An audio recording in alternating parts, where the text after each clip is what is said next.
الحمد للہ رب العالمین والصلاة والسلام علی سید المرسلین اما بعد فاعوذ باللہ من الشیطان الرجیم بسم اللہ الرحمن الرحیم الصلاة والسلام علیک یا رسول اللہ وعلی آلک واصحابک یا حبیب اللہ الصلاة والسلام علیک یا نبی اللہ وعلی آلک واصحابک یا نور اللہ۔ ناظرین کرام السلام علیکم ورحمۃ اللہ وبرکاتہ۔ الحمدللہ ایک مرتبہ پھر ہم آپ کی خدمت میں درس قرآن میں حاضر ہیں۔ ہمارا سورہ بقرہ کا درس چل رہا ہے۔ آج انشاءاللہ ہم سورہ بقرہ کی آیت نمبر 77 کی تلاوت، ترجمہ اور تفسیر سنیں گے۔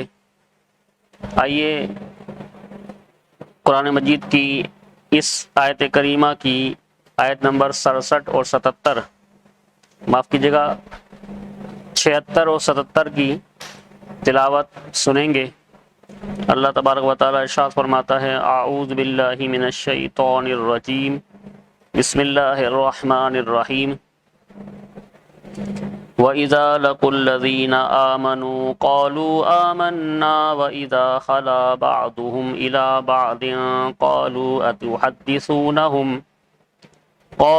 أَتُحَدِّثُونَهُمْ بِمَا فَتَحَ اللَّهُ عَلَيْكُمْ لِيُحَاجُّوكُمْ بِهِ عِندَ رَبِّكُمْ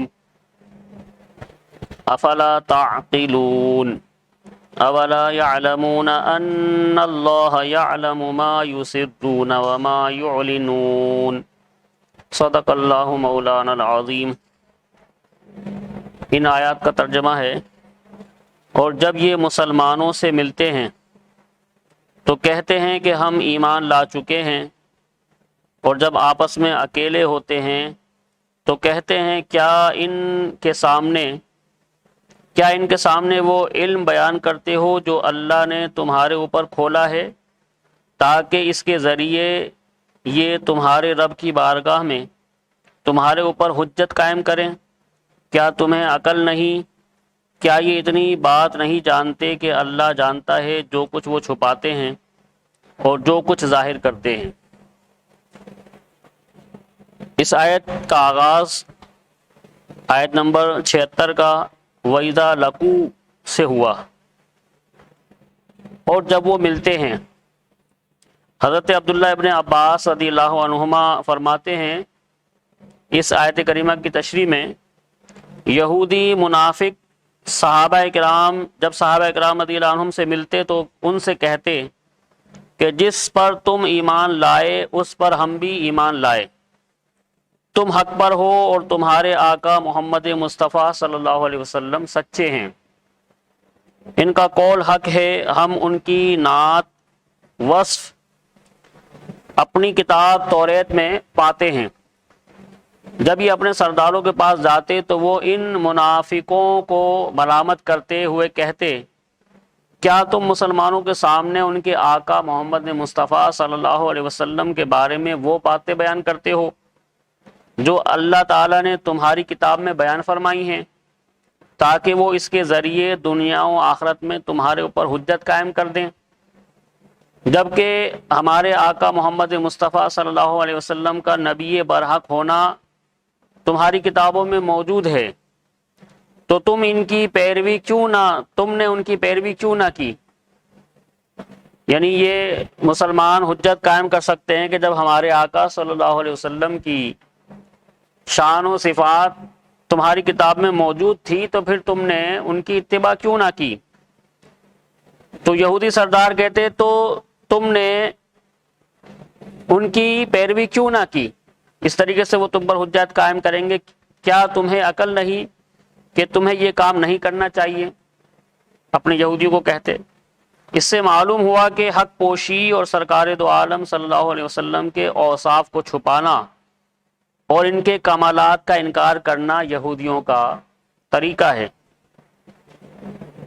مزید آیت نمبر 78 میں اللہ تبارک و تعالی ارشاد فرماتا ہے: وَمِنْهُمْ أُمِّيُّونَ لَا يَعْلَمُونَ الْكِتَابَ إِلَّا أَمَانِيَّ وَإِنْهُمْ إِلَّا يَظُنُّونَ، اور ان میں کچھ ان پڑھ ہیں جو کتاب کو نہیں جانتے مگر زبانی پڑھ لینا، یا کچھ اپنی من گھڑت، اور یہ صرف خیال و گمان میں پڑے ہوئے ہیں۔ امیون، اس آیت کریمہ میں جو کلمہ بیان ہوا اس کا مطلب ہے ان پڑھ۔ یہاں سے یہودیوں کے دوسرے گروہ کا تذکرہ ہے۔ فرمایا گیا کہ اب یہودیوں کے دوسرے گروہ کی سنیے کہ ان میں کچھ ان پڑھ ہیں جو کتاب یعنی تورات کو خود تو نہیں جانتے بلکہ اپنے مفاد پرست سرداروں کے بیانات پر ہی الٹے سیدھے خیال و گمان میں پڑے ہوئے ہیں کہ ان کی تو بخشش ہو ہی جائے گی، یہ انہی من گھڑت خیالوں میں خوش ہیں۔ ان کے سرداروں نے انہیں سمجھا دیا کہ بھئی تمہاری بخشش ہو جائے گی، تم اپنی تورات پہ کتابوں پہ ایمان رکھتے ہو، تو یہ انہی من گھڑت خیالات میں خوش ہیں۔